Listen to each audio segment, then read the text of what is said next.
Hello everyone, আমি dietician Shabana. সকলকে জানাই শুভ নববর্ষের প্রীতি ও শুভেচ্ছা। আশা করি সবাই ভালো আছেন আর আগামী নতুন বছর খুব ভালো কাটুক। আজকে যে বিষয়টা নিয়ে কথা বলতে চাই সেটি হলো রন্ধন প্রণালী। রন্ধন প্রণালী ভুল থাকার কারণে আমরা অনেক নিউট্রিয়েন্ট, ভাইটাল নিউট্রিয়েন্টগুলো আমরা হারিয়ে ফেলি, যেগুলো শরীর অ্যাবজর্ব করতে পারে না। পরবর্তীকালে সেই নিউট্রিয়েন্টের অভাবে আমাদের অন্যান্য মেডিকেল কন্ডিশনগুলো দেখা যেতে পারে। আমরা ছোট ছোট ভুলের কারণে এটা অজান্তেই হয়ে থাকে। সেটার মধ্যে প্রথমে যে পয়েন্টটা মনে পড়ছে সেটা সম্পর্কে বলি। প্রথমে আমরা যখন বাজার থেকে সবজি কিনে আনি, আমি অনেক বাড়িতে দেখেছি সবজিগুলোকে টুকরো টুকরো করে কেটে তারপরে সেগুলো ভালোভাবে ধুয়ে তারপর রান্না করা হয়। এর ফলে কেটে ধোয়ার ফলে জলে দ্রবীভূত হয় যে ভিটামিনগুলো, সেগুলো জলে দ্রবীভূত হয়েই হচ্ছে গিয়ে বেরিয়ে যায়, মানে আমরা সেগুলো ফেলে দিই, জলটা তো ফেলে দিই। সুতরাং আমরা নিউট্রিয়েন্টগুলো, জলে দ্রবীভূত ভিটামিনগুলো আমরা নষ্ট করে ফেলি। এর ফলে আমাদের হচ্ছে ভাইটাল নিউট্রিয়েন্টগুলো আমাদের শরীর অ্যাবজর্ব করতে পারে না। সুতরাং আমাদের যেটি করতে হবে সেটি হলো, বাজার থেকে যখন সবজি নিয়ে আসা হবে, সেটা টাটকা সবজি হলে ভালো হয়, সেটা ভালোভাবে ধুয়ে তারপর সেটাকে ছোট ছোট করে কেটে জল দিয়ে রান্না করতে হবে। যখন আমরা জল দিয়ে রান্না করছি তখন যেন সেই জলটি ফেলে, যেন সেদ্ধ হয়ে গেলে জলটি যেন ফেলে নিয়ে দেওয়া না হয়, সে জলটি দিয়েই যেন পরবর্তীকালে সবজিটা রান্না করে নেওয়া হয়। এতে করে জলে দ্রবীভূত যে ভিটামিন বি কমপ্লেক্স, সি, এই ধরনের যে ভিটামিনগুলো আছে সেগুলো হচ্ছে নষ্ট হওয়ার চান্স একদমই কমে যায় আর আমাদের বডি সেটা নিতে পারে। আর তারপরে আরেকটা পয়েন্ট বলতে চাই, আমাদের জীবনযাত্রা এত ফাস্ট হয়ে গেছে যে আমরা খুব তাড়াতাড়ি সব কিছুই আমরা এখন তাড়াতাড়ি করি। সুতরাং আমরা রান্নাটাও হচ্ছে তাড়াতাড়ি করে হচ্ছে কাজটা সামলে নিতে পারলেই ভালো হয় এমন।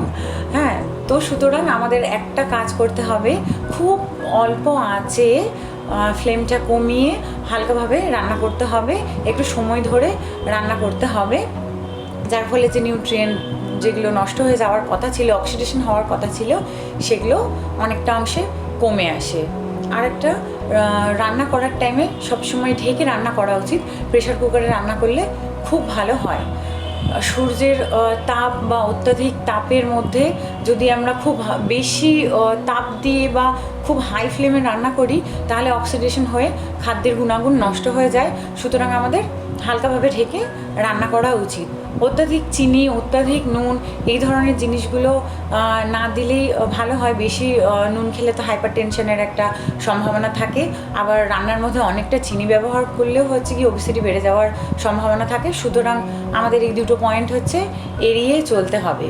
মাছ, মাংস, ডিমের ক্ষেত্রে আমি বলতে চাই, মাছ, মাংস, ডিম অনেক ক্ষেত্রে আমি দেখেছি যে হালকা জাস্ট একটুখানি নেড়ে চেড়ে রান্না করে হচ্ছে নামিয়ে নিলে সেটা কোনো পক্ষেই আমাদের পক্ষে ভালো হবে না। মাছ, মাংস, ডিম, অনেক ধরনের মাছ, মাংস, ডিমে অনেক ধরনের ব্যাকটেরিয়া থাকে, যেমন সালমোনেলা, ক্লস্ট্রিডিয়াম। সেই ব্যাকটেরিয়াগুলোকে ধ্বংস করার জন্য আমাদের ভালোভাবে হচ্ছে রান্না করা উচিত। সুতরাং মাছ, মাংস, ডিমের ক্ষেত্রে আমাদের খুব ভালোভাবে রান্না করে নামিয়ে ফেলতে হবে। এটা মাছ, মাংসের ক্ষেত্রে এটা প্রযোজ্য, এটা আমাদের হচ্ছে গিয়ে করতেই হবে।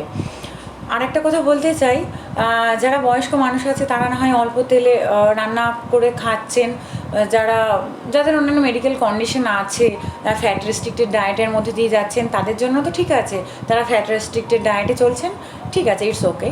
কিন্তু কিছু কিছু ক্ষেত্রে এখন দেখছি যারা স্কুল গোয়ার্স, যারা ইয়ং এজের মধ্যে যাচ্ছে, এখন একটা এমন ট্রেন্ড হয়ে গেছে যে না, আমরা একেবারেই তেল খাবো না, পুরো আমরা একদম ফ্যাট রেস্ট্রিক্টেড খাওয়া দাওয়ার খাচ্ছি। সেটা করলে হবে না, আমাদের অল্প একটু তেলের দরকার আছে। হাইট, ওয়েট, ওজন, এই ধরনের সব ধরনের মেডিকেল কন্ডিশন দেখে সেই ব্যক্তিটি কতটুকু তেল তার জন্য প্রযোজ্য সেটা আমাদের দেখে তার তেল নির্ধারণ করা হয়। তো যাই হোক, গুড ফ্যাট আমাদের নিতে হবে। গুড ফ্যাটের মিনিমাম হচ্ছে গিয়ে আমাদের ফ্যাট একটু নিতে হবে। এডিইকে, এই 4টে ভিটামিন আছে যেগুলো একমাত্র জলে দ্রবীভূত হয় না, আমাদের ফ্যাটে দ্রবীভূত হয়।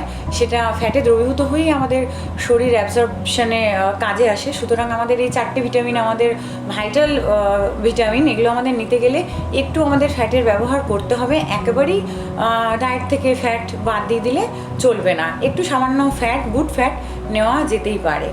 আর সবসময় একঘেয়েমি আর একটা ছোট হচ্ছে পয়েন্ট বলতে চাই, আমরা একঘেয়েমি তরি তরকারি খেতে খেতে যখন অভ্যস্ত হই, যখন আর আমাদের ভালো লাগে না, তখন আমরা ভর্তা হিসেবে সবজিগুলোকে খেতে পারি, কখনো পুড়িয়ে, কখনো হচ্ছে সেদ্ধ করে, তাতে একটু কাঁচা লঙ্কা, একটু পেঁয়াজ দিয়ে আমরা হচ্ছে খেতে পারি। তাতে একটুখানি স্বাদ মতো সামান্য নুন, একটু অলিভ অয়েল আর একটু মাস্টার্ড অয়েল, এগুলো দিয়ে আমরা যদি খাই, তাহলে জলে দ্রবণীয় ভিটামিন আর ফ্যাটি দ্রবণীয় ভিটামিন, দুই তরফেরই ভিটামিন আমরা পেতে পারি।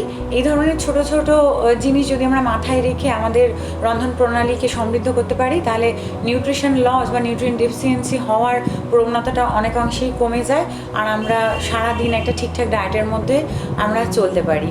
আশা করি রন্ধন প্রণালী নিয়ে এই ভিডিওটা সকলে বুঝতে পেরেছেন। সবাই ভালো থাকুন, সুস্থ থাকুন।